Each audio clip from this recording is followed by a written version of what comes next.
Universitas Muhammadiyah Jakarta, semester 6, Prodi Pendidikan Guru Madrasah Ibtidaiyah, Fakultas Agama Islam. Di sini saya mengambil buku tematik kelas 6, pembelajaran 1, tema 6, subtema 2 tentang masyarakat sehat, negara kuat. Mari kita saksikan videonya.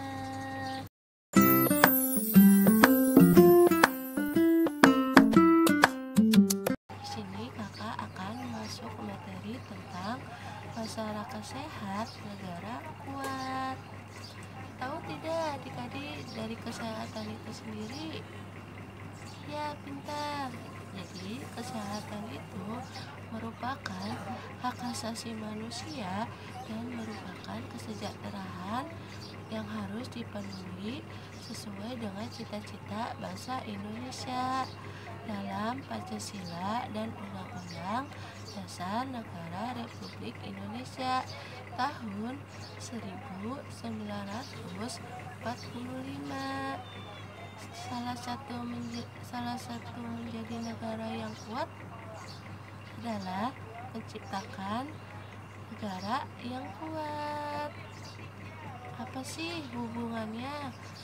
Sebab akibat antara kesehatan masyarakat dan perilaku hidup sehat.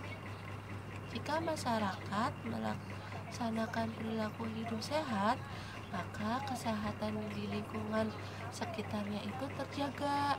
Nah, sebaliknya, jika masyarakat tidak melaksanakan pola hidup sehat, di lingkungan sekitarnya itu rentan terhadap penyakit ya adik-adik. Nah, di sini ada 7 cara melakukan pola hidup sehat, antara lain sebagai berikut. Yang pertama, mencuci tangan dengan air mengalir dan menggunakan sabun. Yang kedua, mengonsumsi jajanan sehat di kantin sekolah. Yang ketiga, menggunakan jamban yang bersih dan sehat. Yang keempat, olahraga yang teratur dan terukur. Yang kelima, merantas jentik nyamuk.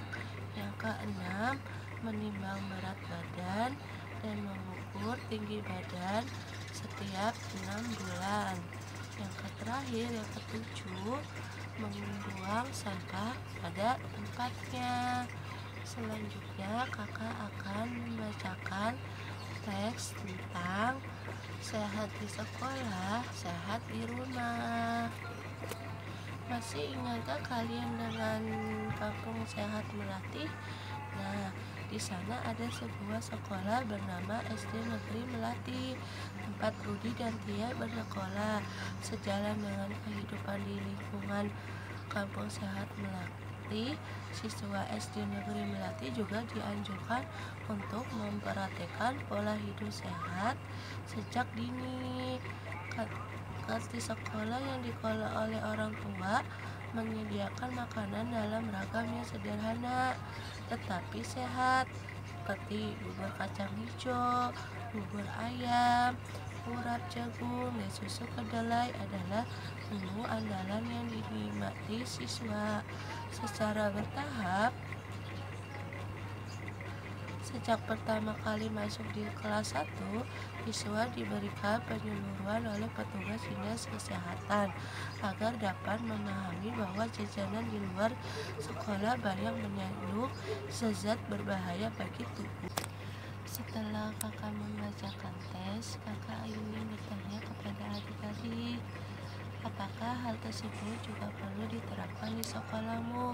Jelaskan apa yang perlu diterapkan di sekolahmu. Di sekolah kami juga menerapkan pola hidup sehat. Kami hanya jajan di kantin sekolah yang terjaga kebersihannya.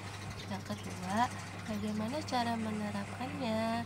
Cara menerapkannya pola hidup sehat di sekolah antara lain. Yang pertama, kantin sekolah menyediakan makanan dalam beragam yang sederhana tetapi sehat. Yang kedua, membuang dan memilah sampah sesuai tempatnya, rutin berolahraga, serta mencuci tangan. Yang ketiga, saling mengingatkan dan mendorong siswa lain untuk menyalakan pola hidup bersih. Yang terakhir, yang keempat, di sekolah dibuat area apotek hidup. Apakah keuntungan yang akan diperoleh warga sekolahmu dengan menerapkan hal tersebut? Keuntungannya sangat penting. Yang pertama itu dapat belajar lebih maksimal serta meningkatkan semangat belajar. Dua, merasa damai, nyaman, dan tentram ketika berada di sekolah. Yang ketiga, mendapatkan kehidupan dan interaksi sosial yang baik. Yang keempat, lebih percaya diri dan terhindar dari berbagai penyakit. Selanjutnya kita membahas tentang campuran dan larutan. Nah, di sini kakak akan bertanya dulu kepada adik-adik, tahukah kalian larutan itu apa? Nah, ya, pintar. Larutan adalah campuran dua zat atau lebih zat penyusunnya tidak dapat dibedakan secara fisik. Larutan itu terdiri dari zat pelarut dan pelarut. Contoh pelarut itu seperti air ya, air itu kan pelarut. Nah, contohnya larutan gula, larutan garam, dan larutan gula dan garam.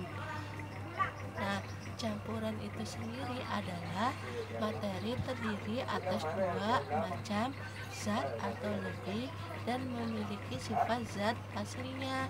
Contohnya kopi, bubur, es buah. Mengapa sih kita perlu mengetahui tentang campuran dan larutan? Dengan mengetahui campuran dan larutan, kita dapat mengetahui bagaimana benda atau makanan tersebut terbentuk. Apa hubungannya antara campuran dan larutan dengan kesehatan?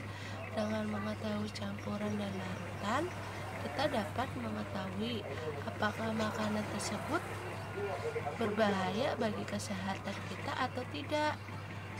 Mengapa kita perlu mengetahui campuran dan larutan yang terdapat pada makanan dan minuman sebelum mengkonsumsinya? Dengan mengetahui campuran atau larutan dari makanan yang kita makan, kita akan berlebih hati-hati sebelum mengonsumsi makanan tersebut. Nah, sekarang kita melakukan percobaan antara larutan dan campuran.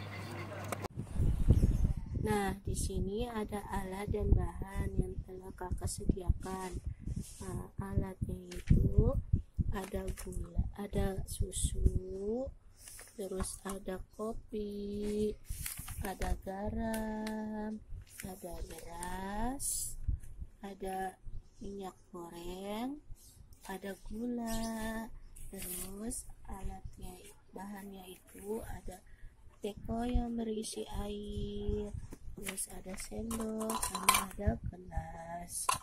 Nah, selanjutnya mari kita melakukan percobaan dari bahan-bahan yang tadi telah disediakan. Pertama-tama kita tuang susu yang berisi air ke dalam teko. Selanjutnya kita aduk. Nah, apa yang terjadi dari susu ini? Susu ini kan dia itu kan tembus pandang kan, susunya itu tercampur menjadi satu dengan air. Nah, selanjutnya kita itu melakukan dengan garam. Kita tuang beras ke dalam air. Nah, terus kita aduk beras ini. Nah, yang terjadi dari beras ini itu kan mengendap ke bawah. Jadi tidak menjadi satu larut, tidak menjadi satu dengan air. Nah, selanjutnya ada garam kita isi air. terus kita aduk. Terus sama garam di sini itu dia itu kan tembus pandang kan, terus menjadi satu.